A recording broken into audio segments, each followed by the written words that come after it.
नाव अक्षय बोरुडे, मी छत्रपती संभाजीनगर या ठिकाणी आलेलो आहे आणि खास आज बाफना बाजारने आम्हाला इथे आमंत्रित केलं, त्यामुळे आम्ही इथे आलेलो आहे। असे वेगवेगळ्या 2-3 महिला 2-3 प्रकार महिलांमध्ये असतात।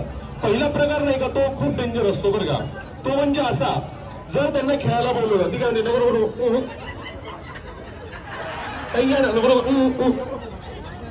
तर तिला वाटतं मला कोणतरी आग्रह करा, मला कोणतरी म्हणा चल ना ग चल ना ग चल ना ग, तिला तिची बाजूची मैत्रिणी आग्रह म्हणते का गो, 2दा म्हणती, 3ऱ्यांदा पण म्हणती, पण चौथ्यांदा तिला वाटते आपण एकदा तरी म्हणा मी येते तिच्यासोबत, पण ती काय तिला म्हणत नाही आणि मग तिचं तोंड फुगतं आणि तोंड फुगल्यानंतर दुसऱ्या दिवशी नवऱ्याचं डोकं दुखतं। कारण की रोज रोज असे कार्यक्रम होतात का, नाही होत। आणि महिला वर्ग जो आहे तो सकाळी उठल्यापासून रात्रीपर्यंत झोपेपर्यंत राब राब राबत असतो। माझी आई असेल, बायको असेल, दुसरी बायको असेल, हे काय करतात, हा राब राब राबतात आणि त्यामुळे काय होतं माहिती का, यांना असा वेळ भेटत नाही। तर असा जो वेळ भेटलेला असतो तर हा वेळ आपला एन्जॉय करायचा असतो होणार आहे। तर टाळ्या वाजवण्याचे बरेचसे फायदे असतात। काय फायदे होतात, पहिला सर्क्युलेशन नीट राहिलंय का,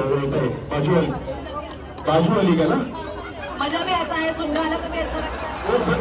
वो सर्कुलेशन अच्छा रहता है बाजू वाली का ना, बाजू वाली का भी सुनने वाले का। क्या बात है। अजून काही फायदा यांना माहिती, पण खूप चांगला बरं का, तुम्ही या वयात असिस्टंट ठेवली,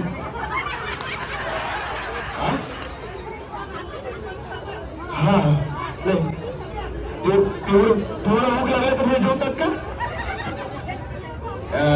दिसतंय कोण एकत्र जेवतो कोण नाही,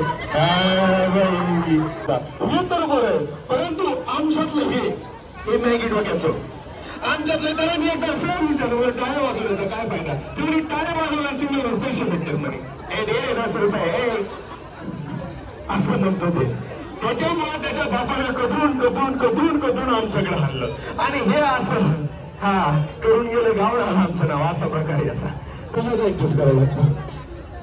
तब्येत दोन्ही बायका लई काळजी घेतात, एकीला घास भरवला का दुसराही घास भरवते, लय मजा आयुष्यात नुसती मजा आहे। हा तर मी तर माझ्या बायकोला लाडानं म्हणतो, लय डोके दुखी येतो।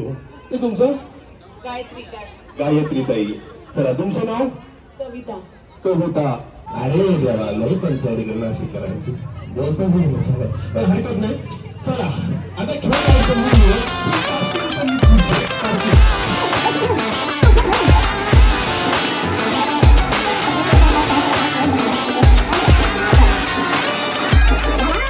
बसलं काय ना तुमचं, देवळी ताईसाठी एकदा टाळा वाजवा, जीवाची पर्वा न करता या ठिकाणी कुठे गेलं, जीवाची पर्वा न करता एवढा मोठा पर्वत आहे, या ताईला वरती घेऊन बसायला, इकडे पण मोठा पर्वत आहे, आपल्या मैत्रिणीच्या गावात फक्त घेऊन बसायचंय।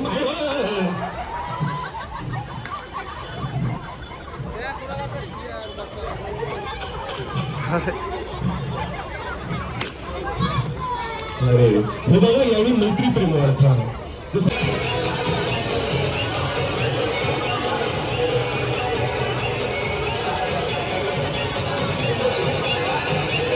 उपस्थित राहावं हे सुंदर असं गिफ्ट देण्यासाठी।